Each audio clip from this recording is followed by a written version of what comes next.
My name's Dave Dubeau, founder of MoneyPartnerFormula.com, and this show is built for everyday real estate investors who are actively doing deals and looking to scale using other people's money. So if you're an active real estate investor and you want to get featured on this show to talk about your own real estate and capital raising experiences, then just go to daveinterviewsyou.com. Now let's get rolling with this episode, and remember to subscribe for daily interview content. Hey folks, welcome back. Today we got a special guest. Mark Kenney is zooming in from Dallas, Texas, and we're going to be talking about the ups, downs, alls, arounds, the before, during, and after of the apartment building and multifamily and challenges that have been going on for the last few years, because Mark is very, very dialed into that. He's been in the real estate game for over 30 years, believe it or not. He's been syndicating for a dozen plus years. He's got tons of deals under his belt. I believe last time he was counting, it's like 1,800 units or something like that in the portfolio. And he's also helped a lot of people get into and get trained around multifamily investing. So, Mark, welcome to the show. Great to have you. Thanks for having me, Dave. And it's actually been about 18,000 units, actually. So, oh my goodness. You see, I'm dyslexic. I can't count right, but there was it's an 18 in there. 120 deals. It happens quickly. 18,000 units. Yeah, that's a big difference in like $1 billion worth of real estate under management. So, Mark, let's zoom out. We're mid 2025 already. Mind-boggling, but give us a little snapshot. What does the portfolio currently look like? What kind of buildings do you primarily invest in, and where are they? So, just give us a little snapshot where you're at today. So we're in 14 states, primarily southeast. We've had a couple here or there in the Midwest, but primarily southeast, Sun Belt type areas. Mm-hmm. B's, C assets, more C's than B's. We have historically done a number of deals where I would say very large value add, and people have a different definition of that. But in some cases, we bought properties that were 0% occupied, 30% occupied, and kind of everything in between. And we haven't bought a deal since 2023. We only bought one deal in 2023. So how many different communities do you have across those 14 states at the moment? And approximately how many different units have you guys got in the portfolio at this time? A little less than 4,000, and about 35 to 40, just depending on how some of them we sold. Mm-hmm. Even on like a, kind of a hope note scenario where we're still in the deal, but we still have about 40 that we still own as far as leads on. And then we had bought 120. So we've sold, about 80. Yeah. So between the buy and sale side, I've done about 200 transactions. Yeah. Well, that's huge. So what role do you guys play in the deals? Are you kind of co-GPs on a lot of these? Are you the lead GP on most of these? Just paint me the picture of how you operate all of these different properties across 14 different states. So we started out just syndicating. We didn't have a coaching, business at all at the time. And pretty much had, a couple partners here or there, syndicating deals, raising capital. Kind of like co-GP type partners. Co-GP. Yeah, typically. And were you guys like managing stuff, or you would just kind of going in as the capital raisers or the deal funders? All aspects of it, with the exception of we do use third-party management companies, so property management companies, but asset management is in-house. The main distinction is the property managers running the day-to-day and the asset managers kind of overseeing them, and then the investors. Got it. And then 2016, we started doing coaching. We brought, different people into the group. At that point in time, we partnered with different individuals, bringing capital, somewhat using, not somewhat, but using our track record to get credibility with brokers and such, signing as KPs on loans. And frankly, a lot of lessons learned during that period of time of what worked and what didn't work very well. And there are a number of things that I would do differently if I had to start over. So, yeah, well, but you've been in the game for a long time, and you're coming through a really tough cycle, that's for sure. So, yeah, we'll probably touch on quite a few lessons learned, that's for sure, Mark.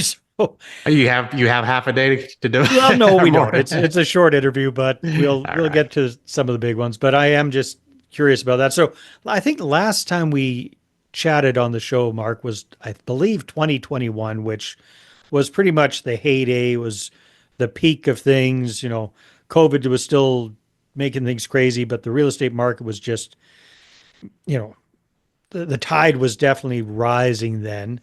Things have changed a lot in that time frame. We don't have half a day, but what have been some of like your big takeaways with this correction, adjustment, new reality? What are some of the big broad stroke lessons that So you've a learned? broad stroke should be, if you split up in different categories, one would be around debt, just your loan structure. We've done a lot of value add deals where we used bridge and floating rate, and people are like, well, why would you do that? It's like, well, you mean us along with 90% of all the other Yeah, people that did the yeah. debt. And, that has caused some problems. There's, I think last I, heard about $90 billion in special services, which means those are, problem deals with lenders.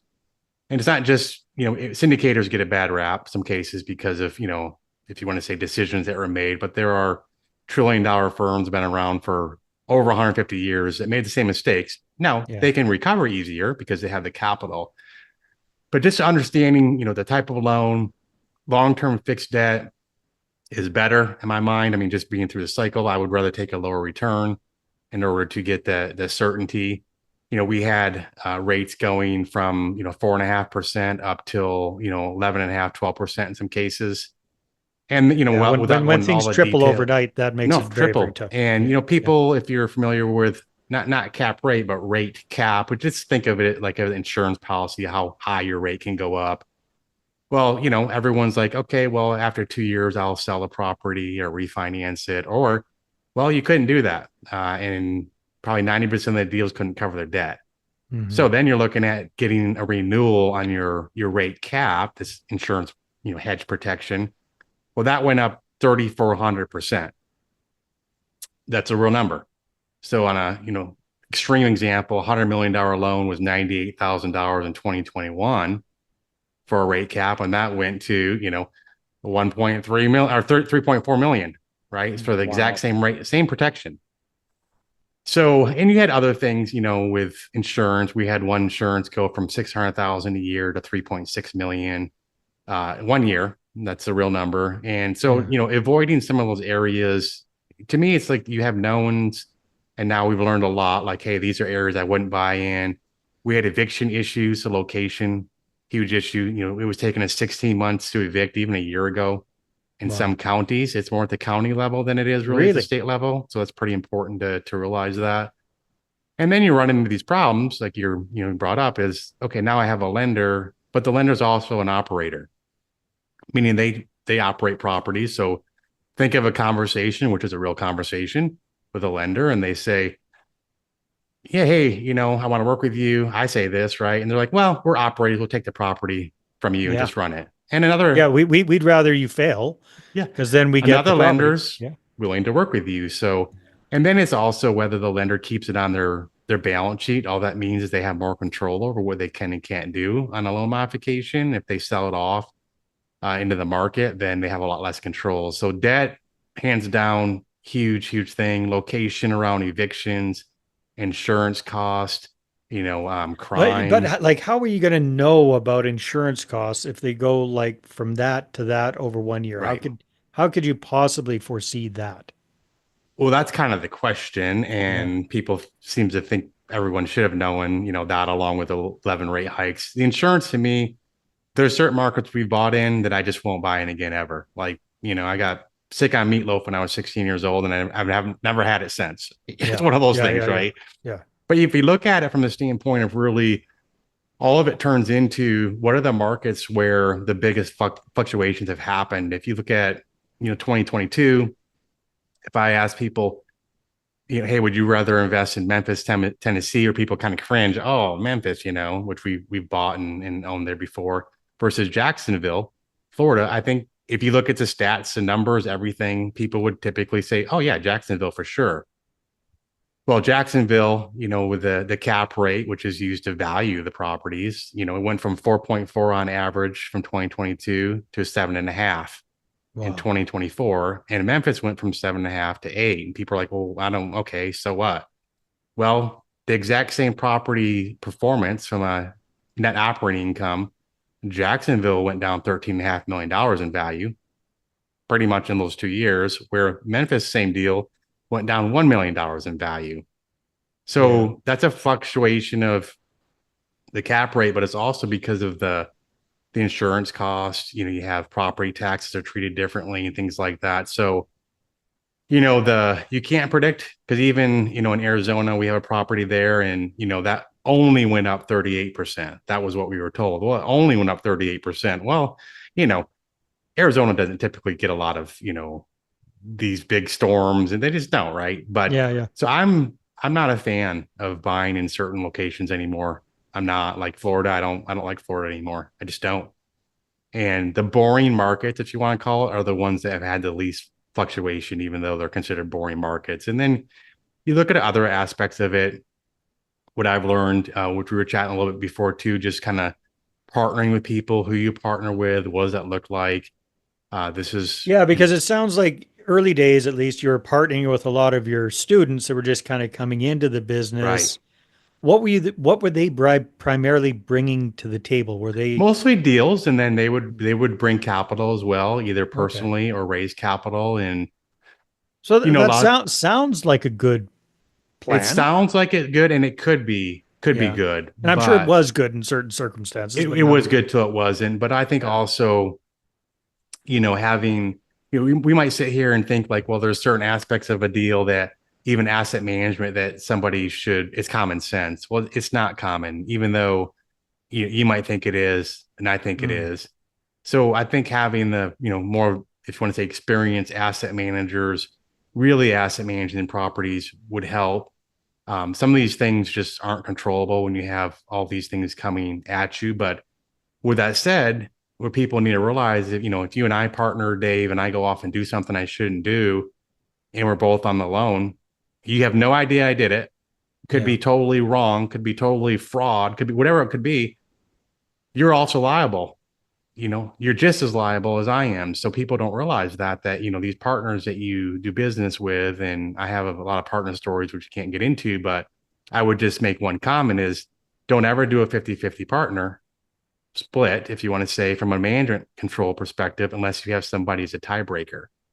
Hmm. And I have a property, first property ever syndicated. I've been wanting to sell since 2021. All the investors want to sell. Other partner has dug his heels in. Property, smaller property, went from 4 million to 8.9 million in 2021. The same property is worth 5.1 million right now. And in Hmm. fact, this same partner, no joke, sent me so it's been 2 days, and today's a holiday, right? So sent me an email on Friday, said, oh, he signed a contract 22 days ago, didn't ask me, and we're closing on Tuesday. This is a real story. He's And sold it. He's he's selling. selling it. He can't sell it without me. Yeah. He dug his heels in. So it's one of those things where, I've learned a lot, again, about the debt, location. If you look at, the partnership and cash flow versus value add, and things like that. And then the other huge thing is around taxes. Just recapture, and just think of it this way, that at some point in time, if you get a bunch of benefit from real estate, I mean, there are ways around it, 1031s, which has its own, pros and cons there. But at some point in time, the IRS is going to get their money. That's okay. That's an important point there, Mark. So maybe unpack that for folks that aren't super familiar with Sure. syndications. What's the big benefit that everybody touts, or one of the big benefits of getting involved in a syndication tax wise, and how is it kind of potentially can it bite you in the butt? For sure. And there's a lot to it, without, you don't have to Let's just keep understand it all big, the broad aspects of strokes right, for sure. Yeah. without understanding everything. Just think of it this way, that people tell you, hey, you're going to be able to you invest $100,000, and maybe you're going to get $60,000 of depreciation allocated to you your very first year. And you're like, great, I can use that, right? Hmm. Maybe you can, maybe you can't. Kind of depends whether you're a real estate professional.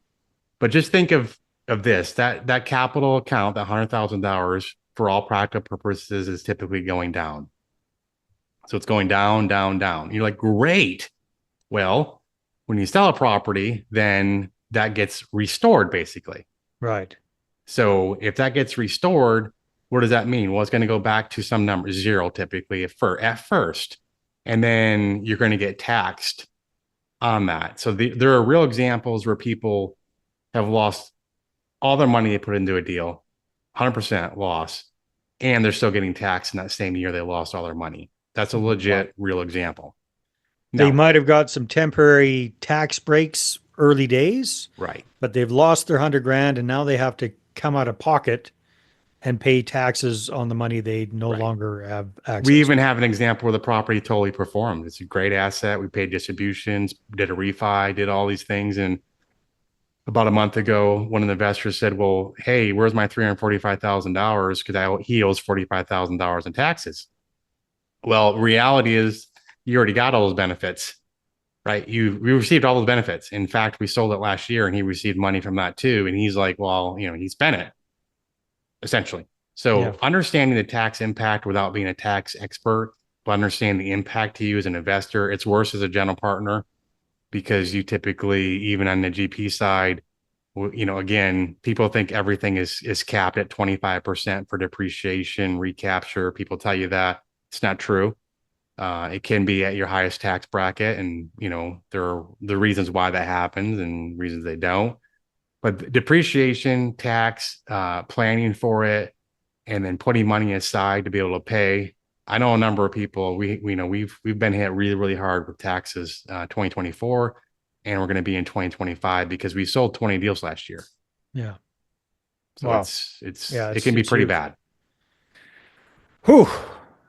I wanted to ask you, Mark, changing topics slightly because you've been in the education field for quite some time. I'm going to guess, and I could be completely out to lunch with this. I'm going to guess that 2021, 2022, people were rushing into the learn how to do apartment building, investing, and Yes, syndications education. And I'm also going to go out on a limb and guess that a huge chunk of them have washed out seeing all of the stuff that's happening to the market. And is it getting tough? Is it tough days these days getting people interested in investing in multifamily properties and taking coaching and your training on first that? point as far as people being washed out is completely 100% accurate. People like to the point where people that led deals, you can't even get them on their mobile phone. They won't even respond to text messages or emails. So again, with a partner thing, right? And if Yeah, you're conscientious, you're the one dealing with everyone else's investors, even though you don't even know who they are in some yeah, cases. yeah, But yeah, getting people interested. Now, I'm not gonna, everyone's like survive the 2025 in your statement earlier. We're halfway through the year. Well, how's that going for everybody so far? I mean, mhm, hasn't do we think we hit rock bottom? Well, I know most people think we did. We did. Did we? I don't know.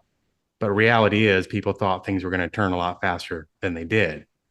Now, anyone coming into the business now, because everything we just gone through, I went through like, hey, these are all the things that were problems or lessons learned. Well, my goodness, if you are brand new to this business, and you want to listen to somebody that's been through, whoever it is, has been through this for the last 2 years. We sold, like I said, we sold 22 deals last year, and a lot of those were deals we didn't want to sell. yeah, You learn a lot by going through that, learning to deal with lenders and investors, and like I said, all the tax stuff. If you were to listen to somebody now and say, I'm going to start out buying deals, tell me all the things you do differently, it's great. yeah, Now, are people nervous and scared? Absolutely. And they probably should be, because most of them still don't know. They're falling in the same trap that a lot of us fell into. And I'm seeing it. People are sending me stuff. I'm like, man, this is like, no way, don't buy this deal. It's like, no. And they assume, one guy told me he had a 5-year bridge loan. I said, 5-year bridge loan? I don't think so. Well, it's 3 years plus one plus one. That means the lender can just say, I'm not going to renew extend the loan. They do that all the time right now. yeah, So it's hard for people right now, like you mentioned, new people trying to get them interested in it. But we've been having people reach out pretty regularly. Most people kind of know what's going on, and a lot of people feel like, hey, it's getting to where it might be a good time to to re-engage. If you're going to do it, get really educated before you do. Yeah. Well, yeah. Now's the good time to really learn about the ugly side of It the is. business, the unpleasant side of the business. And going back to good old Buffett's saying, or everybody says it's his saying, right? People are very, very scared about the market in multifamily right now, and everybody, so many people jumped on the bandwagon at the peak. It's Right. kind of that thing. Like this is probably a great time to get educated, start looking at deals. A lot of folks are thinking it hasn't hit the bottom, and you mentioned $90 billion worth of properties that are underwater. There's More than opportunity. the previous like 11, 12 years combined. Exactly. So there's one way or the other. There's opportunities that are going to shake out of this whole catastrophe, right? One person's disaster is another person's opportunity. It's a matter of getting educated and being ready to take advantage of those situations, right? I think for sure. I think some of the best investments right now, it's my personal opinion, but I think it's pretty hard to argue with it is, let's say you bought a deal, 2 years ago, 3 years At the ago, and it peak. was Yep. on bridge loan and it was, you stabilized it. And now, already kind of the, insurance issues, the property taxes, how much can rents be pushed. And you're like, hey, I need $1 million to do a cash and refi. I'm bring my rate from 11 down to 5.75. I mean, almost cutting it in half, and it's going to cash flow. So, as a new investor looking at it now, current investors in the deal might be like, I already put money in, I'm scared. Yeah. Well, as a new investor coming in the deal, if you looked at it and said, hey, this deal is pretty much unknown as far as the way it's going to operate because it's been operating for 3 years. When you buy a deal, there's all these unknowns. I mean, Yeah. tons of them. Now you have those knowns. And now you're looking at it from the standpoint, I can come in with a position with my example, $1 million, and there might be $5 million of equity in the deal, meaning you're bringing $1 million. That's much, much different than going to an investor or investors and say, hey, I have this deal. It's on a bridge loan. It's in trouble. We need $1 million to survive for the next year. Yeah. Do you want to roll the dice and see what happens? Yeah. We've done that. Mhm. And because most people were assuming that, hey, how, can't get much worse than it is. Well, it did. And that's kind of where, so investment wise, I think to your point, a lot of deals out there that are going to be coming to the market. There's still kind of a disconnect between buyers and sellers. The cash and refinance, I think, is something really good to look at as an investor. You're not going to get typically the depreciation benefits like to that level and stuff like that because the deal's already owned, but you typically would come in with the preferred position, sit in front of everybody else and things like that. So that's what I would look at. So, Mark, as we wrap things up here, moving ahead, now that you've gone through this crap storm and you're hopefully, knock on wood, coming out the other side and you've survived and yeah, you've taken your punches.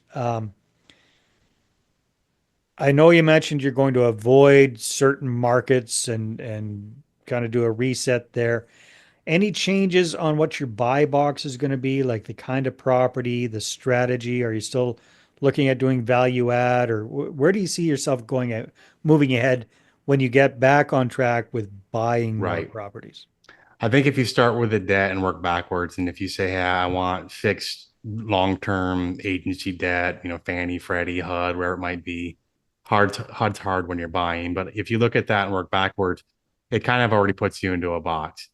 Typically, the agency, Fannie, Freddie, want you to be 90% occupied or plus for 90 days or more. There are exceptions to that. So that already means the property you're buying is probably already stabilized. And they're getting really strict on certain property conditions. So we've had deals where Fannie has, kind of said, hey, we're good, we're going to be looking at doing this deal. We're under application. They do these, these bird's eye view, whatever. Someone drives by and says, oh, well, I think it needs to be painted and whatever else might. So we're just not going to do the deal. Or you as a borrower are going to have to do all these repairs before we will loan to you. So for me, it'll be better assets, no chillers. We've had a lot of properties that have had maybe aluminum wiring that have, that has had been cured, Yeah. or maybe plumbing issues. So newer assets, lower returns, just going to be fixed, predictable debt, no floating. And people forget that Fannie and Freddie, they're floating rates in the agencies too. People have those. So it's not just bridge. But I would lock into a fixed rate and don't try to time the market. If you can be predictable and lock in your rate today, I would do it. We saw rates go from, 50 basis points in a matter of 1 week. And we had a refi going on. We didn't close it yet, but $20 million loan. And that 1 week alone, the amount of money we'd have to bring extra to the deal was $1.2 million in 1 week. Wow. So rates have a huge, it's $234,000 per every 0.10. So if it goes from 4% to 4.1, that's on the treasury, right? But indirectly into the agency, that's $234,000 per 0.10%. So understanding these things is critical, and getting your butt kicked for 2 years. Our buy criteria would be much different. We're going to go into a lot less markets, some boring markets as well. Yeah. Better properties. Okay. Well, thanks for sharing that. And then the other side of the coin is, the exit strategy. So in the past, especially with the value add idea, a lot of operators, I don't know about you guys, but it's kind of like a 3 to 5 year time frame. Buy this sucker, fix it up, refinance it, and then sell it, optimize and all that kind of stuff and get a big pot That was our profits. MO. That's exactly what we did. Exactly. So what about now? Moving ahead, going more boring, what's the exit strategy? What's the time frame? Definitely longer. I would say I'd probably tell people minimum 7 years, minimum. Yeah. Could be earlier, right? No one knows what the market's going to do. We had properties that we sold within 14 months, before. But I would say minimum 7 years as far as a mental aspect of it, because we've seen too many fluctuations, what can happen and how long it can last. Yeah. With that said, you're going to have money set aside. My example I gave of that one property, that first one we syndicated, we don't have money laying around there 10 years later for capital. You need to start having money set aside for that. And, people get in this habit of, let's just distribute every dollar we can to make the investors happy. Well, they're going to be happier not having to go back to them Not for having capital. cash calls. Yeah. Yeah, for sure. Thank you so much, Mark, For sure. for being transparent, being open, showing us the ugly side of things. I'm sure a lot of people that are watching and listening to this are going to go, yeah, I resonated with Mark because it sounds like a straight shooter. They're probably going to want to connect with you. Where's the best place for them to go to do that? Just our website, which is thinkmultifamily.com. And I want to make sure people aren't, discouraged with everything that, that you and I just talked about. Use it, right? Use that information. And, we don't have the time to go through every aspect, but those are the main categories. And if you don't understand those things and how it works, don't invest. Yeah. Wise words. All right, Mark, thanks very much. And everybody, thanks for tuning in today. We'll see you on the next one. Hey there. I really hope you enjoyed that episode. And as always, if you want to listen to more daily interview content, make sure you subscribe. And if you're an active real estate investor and you're doing deals and you'd like to get featured on this show, then just head over to daveinterviewsyou.com.